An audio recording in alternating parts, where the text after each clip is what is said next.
Kembali lagi di Cerita Cinta Channel. Jangan lupa like, comment, and subscribe ya. Terima kasih. Sonya melayani Ibrahim dengan sebaik mungkin, melepaskan jas bahkan sepatu, lalu menyiapkan air hangat di dalam bathtub dengan aroma yang menenangkan, membuat Ibrahim merasa tenang dan dihargai sebagai seorang suami. Sudut hati Ibrahim mengatakan jika seharusnya ia memang memaafkan Sonya, apapun kesalahan istri pertamanya ini tetap tak bisa menghapus bakti Sonya selama 5 tahun lebih menjadi istrinya. "Mas, aku buatkan teh hangat ya," tawar Sonya pula, dan dilihatnya Ibrahim yang menggeleng. Ibrahim malah menepuk sisi kosong di sebelahnya. Kini ia sedang duduk di sisi ranjang. Dengan senang hati, Sonya duduk di sana, bahkan terus menatap lekat wajah sang suami yang begitu ia rindukan. "Aku tidak akan menceraikanmu selama kamu bersikap baik seperti ini," ucap Ibrahim. Sebuah ucapan yang membuat senyum Sonya semakin lebar. "Dan tentang Yusuf, berusahalah terus untuk bisa menyayangi dia seperti anakmu sendiri," jelas Ibrahim pula. Sonya hanya diam dan menganggukkan kepalanya patuh. Ia sungguh merasa bahagia mengetahui Ibrahim kembali memperlakukannya dengan baik seperti ini. Sonya berusaha mengikis jarak dan berniat menjangkau bibir sang suami. Namun belum sampai pada bibir itu, Ibrahim lebih dulu memalingkan wajahnya, membuat hati Sonya seketika berdenyut merasa sesak. Senyum di bibirnya pun langsung hilang begitu saja. "Aku belum selesai bicara," ucap Ibrahim. Saat itu juga Sonya merasakan sebuah firasat buruk, merasa jika ucapan Ibrahim selanjutnya bukanlah hal yang baik untuknya. "Aku tahu semua yang kamu lakukan selama berada di luar rumah. Aku tahu beberapa kali kamu bermalam di hotel. Tapi saat melihat itu, aku tidak merasa marah sedikit pun. Kamu tahu kenapa? Karena cintaku untukmu sudah tidak ada," jelas Ibrahim. Seketika tubuh Sonya bergetar. Perasaan takut itu tiba-tiba menguasai dirinya. Ibrahim pun tidak tahu kapan pastinya perasaan itu hilang dari dalam hatinya. Kini semua yang ia rasa hanya tentang Airah, benci pada Airah yang membuatnya tidak bisa mencinta. "Jadi sadarlah akan posisimu, kamu hanya istri pertamaku, tidak lebih, hanya sebuah status," timpal Ibrahim lagi. Sementara Sonya diam 1000 bahasa, tak ada satupun kata yang bisa ia ucapkan untuk membela diri. Ibrahim bangkit dari duduknya, mengelus pucuk kepala Sonya dengan lembut, lalu segera keluar dari sana. Kepergian Ibrahim itu membuat air mata Sonya langsung jatuh. Ia membodohi dirinya sendiri berulang kali, mengutuk kehilafan yang sudah ia lakukan. Kini tak ada satupun yang bisa ia lakukan selain terus menjadi istri pertama Ibrahim, meski istri yang tidak dicintai. Tangis Sonya pecah. Ia terus memukuli dadanya yang terasa sesak. Kenangan kelakuan bejatnya di hotel bersama pria lain kembali terngiang diingatan, makin membuatnya benci pada dirinya sendiri. Saat itu ia mabuk dan tanpa sadar melakukan perbuatan hina itu, kemudian kembali terulang karena merasa telah terbiasa. "Semua ini karena Airah, semua ini karena Airah," kesal Sonya. Tak ingin terus menyalahkan dirinya sendiri terus, Sonya pun menumpahkan semua kesalahannya pada Airah, seorang wanita yang membuatnya hidup hina seperti ini. Dan saat Ibrahim keluar dari dalam kamar Sonya, tatapannya langsung bertemu dengan Airah yang juga keluar dari dalam kamarnya dengan menggendong Yusuf.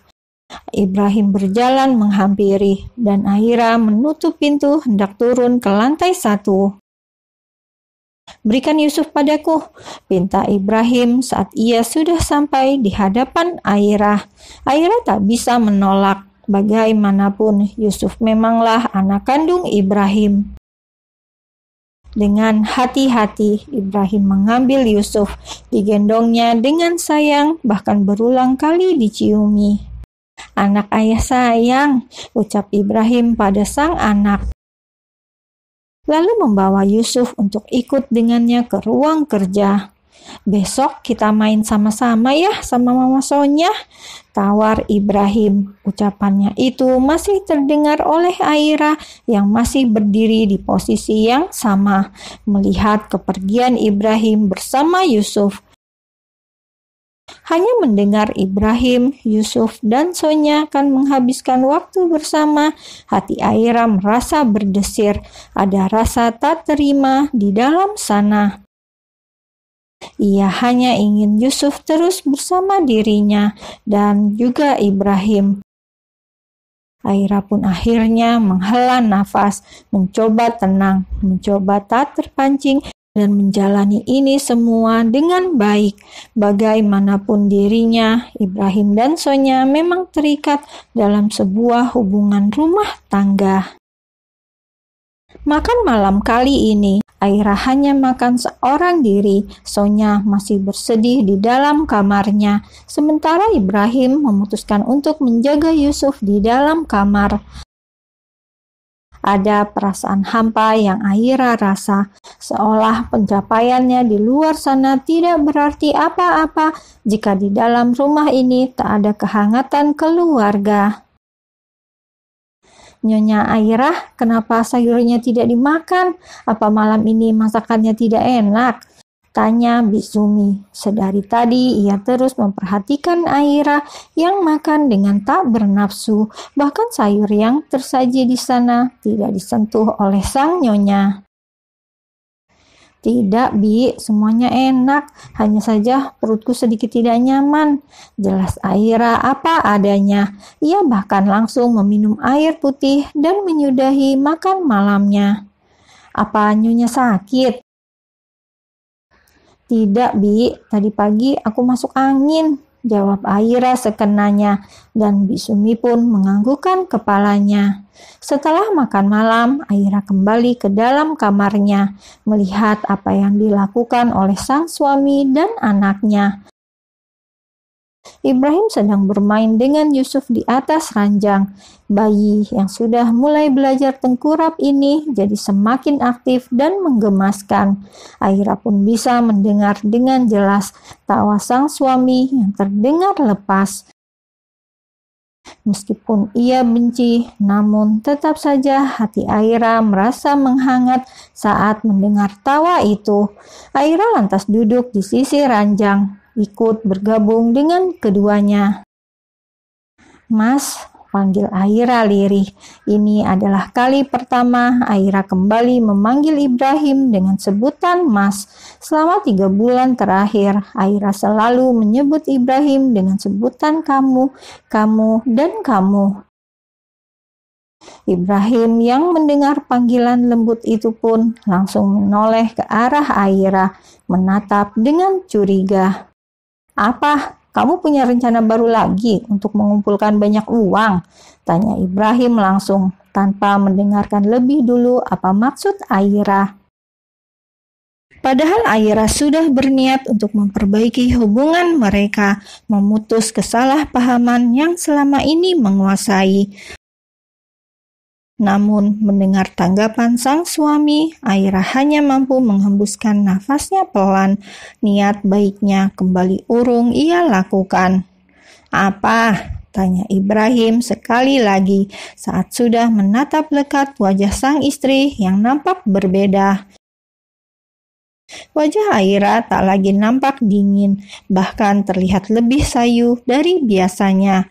Kembali ditanya suaminya, Airah pun kembali mengangkat wajah dan membalas tatapan Ibrahim. Sesaat keduanya hanya saling tatap tanpa ada kata di antara mereka, seolah saling menyelami apa isi hati keduanya, sampai akhirnya suara Yusuf mengambil alih. dan perhatian Ibrahim dan Aira pecah. Ibrahim lantas menggendong anaknya dan menimang si jabang bayi. Perlakuan lembut Ibrahim pada Yusuf makin membuat hati Aira terasa nyeri. Ia akhirnya mengambil keputusan untuk menyudahi egonya sendiri, mencoba bicara sekali lagi dengan sang suami tentang bagaimana baiknya rumah tangga ini. Aira sadar jika cinta yang ia rasa pada Ibrahim belum sepenuhnya hilang, bahkan akan membuatnya terlihat lemah. Tapi tak apa, karena kini pun Aira merasa sudah lebih kuat. Ia yakin bisa menghadapi ini semua dengan baik. "Mas," panggil Aira lagi. Ibrahim pun memutar badannya dan kembali menatap Aira. Ia tak menjawab apa, hanya menunggu apa yang akan Aira ucapkan selanjutnya. "Aku ingin bicara tentang kita," jelas Aira. Ibrahim masih menggoyangkan tubuhnya, menimang sang anak. "Mas, maunya aku bagaimana?" tanya Aira pula, sementara Ibrahim masih terus diam. Mendadak pikirannya kosong saat mendengar ucapan Aira itu tentang mereka, tentang keinginan Ibrahim akan Aira. "Mas ingin aku menolak semua harta pemberian kakek? Baiklah, akan aku lakukan," ucap Aira lagi, hingga membuat tubuh Ibrahim berhenti bergerak. "Aku tidak ingin kita terus bermusuhan seperti ini, Mas. Bahkan jika kita bercerai, aku ingin kita memiliki hubungan yang baik demi Yusuf," timpal Aira lagi, karena Ibrahim hanya diam dan menatapnya dengan tatapan yang entah. Aira tidak tahu jika Ibrahim kini sudah merasa sesak, meski tak tahu kalimat Aira mana yang membuatnya sesak seperti ini. "Katakan, Mas, apa yang kamu inginkan tentang aku? Aku harus apa agar membuatmu tidak lagi membenciku?" tanya Aira bertubi. Tatapannya sayu, tanda ia sudah lelah dengan semua pertengkaran. Sementara Ibrahim semakin gamang dengan banyak pikiran di dalam kepalanya, namun satu yang ia coba yakini, bahwa Aira memang hanya menginginkan harta kakek. "Baiklah, kalau begitu lepas semua pemberian kakek padamu, termasuk berhentilah menjadi CEO di SM." Aira mengangguk. "Lalu bagaimana dengan rumah tangga kita? Apa kita akan berpisah?" tanya Aira lagi dan lagi. "Aku mencintai kamu, Mas. Aku mau rumah tangga ini tetap utuh. Tapi jika Mas tidak mencintai aku, lebih baik ceraikan aku," putus Aira. Dan dek, seketika itu juga jantung Ibrahim terasa tersengat, seolah detaknya berhenti sekejap. Tentang Yusuf tidak perlu kita perdebatkan, selamanya dia akan tetap jadi anak kita. Tapi karena dia masih bayi, izinkan Yusuf ikut bersamaku. "Sebenarnya apa yang terjadi padamu? Kenapa mendadak membicarakan ini?" tanya balik Ibrahim. "Aku sudah lelah, Mas. Aku lelah kita terus bertengkar. Aku ingin kembali ke rumah orang tuaku dan hidup damai di sana," putus Aira seyakin-yakinnya. Tak lagi ada yang membuatnya gentar akan keputusannya itu, karena nyatanya ia memang tetap merasa hampa meski karirnya semakin bersinar. Ibrahim terdiam, mencoba memahami semua kata yang diucapkan oleh Aira tentang perpisahan mereka yang tiba-tiba terasa begitu menyiksa. "Baiklah," jawab Ibrahim. Ia pun sadar jika selama ini rumah tangga mereka memang sudah tak sehat, terlalu banyak pertengkaran dan perdebatan. Ibrahim pun mencoba yakin jika yang ia inginkan tentang Aira memang hanyalah harta kakek, dan tentang perpisahannya ini tidak akan mempengaruhi hidupnya. Apalagi sudah mengatakan jika selamanya mereka akan tetap menjadi kedua orang tua Yusuf. Besok kita temui Pak Basir dan katakan maumu itu padanya." "Baiklah," jawab Aira pasrah. Kini memang semuanya terasa berat, bahkan ia seperti tak ikhlas rumah tangganya akan benar-benar berakhir. Namun keputusan bersama ini memang harus segera mereka lakukan sebelum semakin lama mereka saling menyakiti. Dada Aira pun terasa nyeri saat mengetahui jika sang suami selama ini memang tidak pernah mencintai dirinya. Sedikitpun semua kebersamaan mereka tak membuat hati Ibrahim goyah. Tapi Aira terus mencoba yakin jika ia bisa melewati ini semua, benar-benar membuka lembaran baru setelah ia dan Ibrahim berpisah nanti, kembali ke kampung dan memulai semuanya di sana.